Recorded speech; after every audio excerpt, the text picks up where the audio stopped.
మా ఆయన చాలా ఇట్లా చక్కెర వచ్చినట్లు పడిపోవడం, పడిపోయి మొత్తం పల్స్ రేట్ పడిపోయింది. పల్స్ రేటు చాలా తగ్గిపోయింది. అమ్మగారికి ఫోన్ చేశాను, హాస్పిటల్ ఏం కాదు భయపడకని. అమ్మ అరగంట మాట్లాడి నాతో పాటు. హాస్పిటల్ అన్ని టెస్టులు చేసిన తర్వాత అన్ని నార్మల్ వచ్చినాయి. రిపోర్ట్స్ అన్ని నార్మల్ వచ్చాయి. ఏమి లేదు, నువ్వు మంచిగా అవుతావు అంటే అక్కడ చెప్పారు.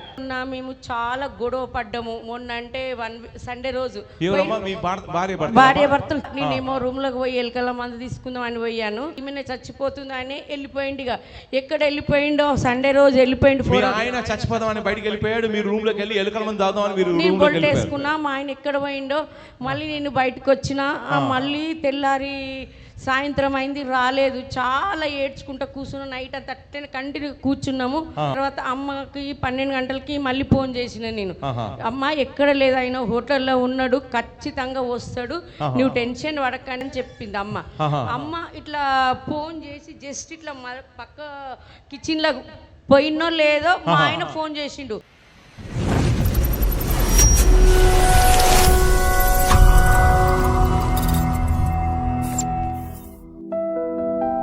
ప్రభునామానికి నా యొక్క వందనాలు. అయ్యగారికి అమ్మగారికి వచ్చినందుకు నా యొక్క నమస్కారం.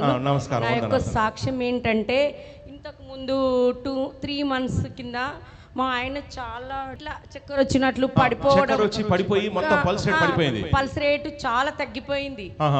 ఉండవలసినంత లేదు, చాలా స్లో అయిపోయింది. మళ్ళీ IBP 200 అయింది. BP అయిన అప్పుడు చాలా బాధపడ్డా. నేను ప్రేయర్ ఆయిల్ వేసి ఎప్పటికీ ఇది బెతాల టవర్ చర్చి నూనె ఉంది నా దగ్గర. అయితే అది వేసి కొద్దిసేపటి తగ్గింది. తగ్గిపోయింది. మళ్ళీ ఎప్పటికి ఆయిల్ వాటర్ ఉంటుంది, ఎప్పుడు నేను వాడతా. ఇది ఇన్ని సంవత్సరాల నుంచి వస్తున్నా కానీ ఇప్పుడు రాలేకపోయా నేను 2 years నుంచి. అయితే అమ్మగారికి ఫోన్ చేశాను. నేను ఎప్పుడు అమ్మగారికి ఫోన్ చేస్తా. అయితే అమ్మగారు ఫోన్ చేసిన వెంటనే మళ్ళీ హాస్పిటల్ ఏం కాదు భయపడకని. అమ్మ అరగంట మాట్లాడి నాతో పాటు. మంచిగా ఏమి కాదు, నువ్వు భయపడకు అని అన్ని చెప్పింది అమ్మ. చెప్పిన వెంటనే హాస్పిటల్ అన్ని టెస్టులు చేసిన తర్వాత అన్ని నార్మల్ వచ్చినాయి. రిపోర్ట్స్ అన్ని నార్మల్ వచ్చాయి. ఏమి లేదు, నువ్వు మంచిగా అవుతావు అంటే అక్కడ చెప్పారు. మరి ఇంకొక సాక్ష్యం ఏంటంటే మొన్న మేము చాలా గొడవ పడ్డాము. మొన్న అంటే సండే రోజు భార్య భర్తలు చాలా. నేనేమో రూమ్ లోకి పోయి ఎలుకల మందు తీసుకుందాం అని పోయాను. మళ్ళా నేను చావలేదు, తలుపేసుకున్నా. ఈమె చచ్చిపోతుంది అని వెళ్ళిపోయింది. ఎక్కడ వెళ్ళిపోయిండో సండే రోజు వెళ్ళిపోయిండు. ఆయన చచ్చిపోదామని బయటికి వెళ్ళిపోయాడు. మీరు రూమ్ లోకి వెళ్ళి ఎలుకల మందు దాదామని నేను బొట్టేసుకున్నా. మా ఆయన ఎక్కడ పోయిండో మళ్ళీ నేను బయటకు వచ్చిన. మళ్ళీ తెల్లారి సాయంత్రం అయింది, రాలేదు. చాలా ఏడ్చుకుంటా కూర్చున్నా. నైట్ అంతా అట్టనే కంటిన్యూ కూర్చున్నాము. కూర్చున్న తర్వాత అమ్మకి 12 గంటలకి మళ్ళీ ఫోన్ చేసిన నేను. అమ్మ ఎక్కడ లేదు, ఆయన హోటల్లో ఉన్నాడు, ఖచ్చితంగా వస్తాడు, నువ్వు టెన్షన్ పడకని. ఏడ్చుకుంటా అమ్మ చెప్పండి అమ్మ వస్తాడని చెప్పింది అమ్మ. అమ్మ ఇట్లా ఫోన్ చేసి జస్ట్ ఇట్లా పక్క కిచెన్ లో పోయినో లేదో మా ఆయన ఫోన్ చేసిండు. మీ ఆయన ఫోన్ చేశాడు అప్పుడే. అమ్మ ఫోన్ చేసిన 2 minutesకే ఫోన్ చేసి, నేను ఇక్కడ ఉన్నా బెట, మీకు బ్యాంక్ లో లక్షలు ఉన్నాయి, నువ్వేమన్నా చేసుకొని నేను చచ్చిపోతున్నా అని చెప్పిండు. అయిన తర్వాత మళ్ళీ బీదల్లో ఉన్నా వేరే ఫోన్ తీసుకొని పోయిండు. ఫోన్ కూడా తీసుకెళ్ళి అన్ని పెట్టిపోయిండు. బండి తాళాలు అన్ని బైకులు అన్ని పెట్టిపోయిండు, ఏం తీసుకెళ్ళలేదు. అయితే అమ్మ చెప్పిన వెంటనే ఇక మేము ఫోన్ చేసిన వెంటనే ఆ ఫోన్ కనుక్కొని బీదలంతా వెతికినాము. ఇక రాలేదు. మాకన్నా ముందే పోయి అక్కడ ఉన్నాడు. అమ్మ ఫోన్ చేసిన వెంటనే ఎక్కడ ఉన్నాడమ్మా? ఇంటికి వచ్చాడా?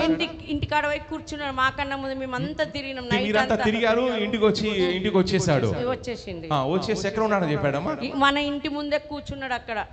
ఈ 2 days హోటల్ ఉండని చెప్పాడమ్మా? 1 day హోటల్ నుండి బిర్యానీ తిన్నాడు. చెప్పింది అమ్మ చెప్పింది. చూసారండి, ఇంట్లో గొడవ భర్త బయటికి వెళ్ళిపోయాడంట. ఈమె లోపలికి వెళ్ళి ఎలుకల మంది తాడానికి వెళ్ళిందంట. సో టెన్షన్ ఉన్నప్పుడు మళ్ళీ బయటకు వచ్చి చూస్తే లేడు. ఆ రోజు హస్బెండ్ రాలేదు, తెల్లారి ఇంటికి రాలేదు, ఫోన్ ఇంట్లో మర్చిపోయి ఇంట్లో పెట్టేసి వెళ్ళిపోయాడు. ఇక టెన్షన్ పడుతూ భయంతో ఉన్నప్పుడు ఫోన్ చేసినప్పుడు అమ్మగారు ఫోన్ ఎత్తారు. ఎందుకంటే ఈ బిడ్డ మనకు టైప్ పార్ట్నర్ గా ఉన్నారు, దర్శన భాగస్వామిగా ఉన్నారు. తన చేత ఫోన్ చేయగానే అమ్మగారు ఇది ప్రవచించారు. ఏం టెన్షన్ పడొద్దమ్మా, మీ హస్బెండ్ హోటల్లో ఉండి బిర్యానీ తింటా ఉన్నాడు, లేదు మళ్ళీ ఇంటికి వస్తాడు అని చెప్పగానే వెంటనే ఫోన్ చేశాడు. వీళ్ళు వెతకడం కోసం వెళ్తే ఇంటికి వచ్చాడు. వచ్చిన తర్వాత మీరు ఎక్కడ ఉన్నారంటే ఎస్ హోటల్లో ఉన్నాను. ఎగ్జాక్ట్ గా ప్రవచించినట్టుగా నేను హోటల్లో ఉన్నాను, ఉంటూ బిర్యానీ తింటూ ఫోన్ చేశానని చెప్పాడు. ఎస్ ఇంటికి వచ్చాడు. ఇప్పుడు ఇంట్లోనే ఉన్నాడమ్మా, ఇంట్లోనే ఉన్నాడు. ఇప్పుడు ఇంట్లోనే ఉన్నాడు. ఎస్ చూసారండి, అందుకే ఎస్ ప్రవక్తలు మీకు కావాలి. ప్రవక్తలు ఎందుకు కావాలంటే ఎస్ ప్రవక్తలు ఏం చేస్తారంటే ఎస్ ఇంట్లో సమస్య అయింది, హస్బెండ్ విడిచేసి వెళ్ళిపోయాడు, ఫోన్ ఇంట్లో పెట్టేశాడు, ఎటు వెళ్ళాడో ఎక్కడికి వెళ్ళాడో తెలియదు, 2 days అయింది, 3 days అయింది, ఏ ఇన్ఫర్మేషన్ లేదు, చచ్చిపోయాడా లేదా అని ఎస్ ఆ టైంలో ఉన్నప్పుడు ఈమె దర్శన భాగం భాగస్వామిగా ఉంది. సో బిడ్డ ఫోన్ చేసి నేను ఎస్ టైట్ పార్ట్నర్ అన్నప్పుడు ఎస్ అమ్మగారు రెస్పాండ్ అయ్యి ఎస్ కాల్ తీసుకున్నప్పుడు అన్నప్పుడు చెప్తే ప్రవచించారు. ఏం టెన్షన్ పడద్దమ్మా, ఎస్ ఆయన హోటల్లో ఉండి ఎస్ చికెన్ ముక్కలు తింటూ ఉన్నాడు, ఎస్ వచ్చేస్తాడని చెప్పారు. అలాగే ఎగ్జాక్ట్ గా ఇంటికి వచ్చాడు. ఇప్పుడు కలిసి ఉన్నారు, దేవుడు కార్యం చేశాడు. అందుకే మీకేంటంటే ప్రవక్తలు అందుకే కావాలి. ఓన్లీ వన్ టైం కోసం, ఏదో వన్ టైం స్వస్థ కోసం, వన్ టైం డెవలప్ కోసం కాకుండా లాంగ్ టర్మ్ రిలేషన్షిప్ లో ఉన్నప్పుడు, ఇలాంటి ఎమర్జెన్సీ వచ్చినప్పుడు ఎస్ ప్రవక్తలు ఏం చేస్తారు, మీకు ప్రవచిస్తారు, కార్యం చేసి. ఇప్పుడు మీరు ఇంట్లో చక్కగా ఇప్పుడైతే కలిసే ఉన్నారు కదమ్మా, ఎస్ ఇంట్లో కలిసి ఉన్నారు, దేవుడు కార్యం చేశాడు. గట్టిగా చప్పళ్ళు కొట్టి దేవుడు కార్యం చేశాడు, ఆయన అద్భుతం చేశాడు. గట్టిగా చప్పళ్ళు కొట్టి ప్రభు మహిమ చెల్లించమ్మా. మీరు సాక్ష్యం చెప్పి ఎస్ ప్రభుని కనిపించారు కాబట్టి పరిశుద్ధాత్మ మీకు ఇచ్చే స్పెషల్ ప్రాసెస్ ఏంటంటే మిమ్మల్ని చూసినప్పుడు నాకు సంథింగ్ మీకు ఏదో మీకు మీ హస్బెండ్ ఏదో సంథింగ్ ఏదో ఇంక్రిమెంట్, శాలరీ ఇంక్రిమెంట్ నేను చూస్తున్నానమ్మా.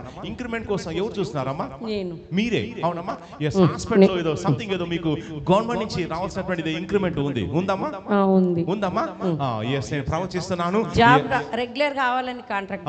ఎస్ కాంట్రాక్ట్ బేస్ మీద మీకు రెగ్యులర్ కావాలి, ప్లస్ మీకు శాలరీ కూడా ఇంక్రిమెంట్ కావాలి. ఎగ్జామ్ రాశాను అయ్యగారు, నేను మంచి మార్కులు వచ్చినాయి. నెక్స్ట్ మంత్ రిజల్ట్ ఉంది. నెక్స్ట్ మంత్ రిజల్ట్ ఉంది. ఎస్ మీకు సంథింగ్ ఏదో మీ జాబ్ లో ఇంక్రిమెంట్ ప్రవచిస్తున్నాను. ఎస్ ప్రమోషన్ ప్రవచిస్తున్నాను. ఎస్ అలాగే పర్మనెంట్ కూడా ప్రవచిస్తున్నాను. గట్టిగా 3 సార్లు ఐ రిసీవ్ అని చెప్పండి అమ్మా. I receive. రెండోసారి ఐ రిసీవ్. మూడోసారి కొంచెం ఐ రిసీవ్. ఎస్ మీకు అది జరుగుతుంది.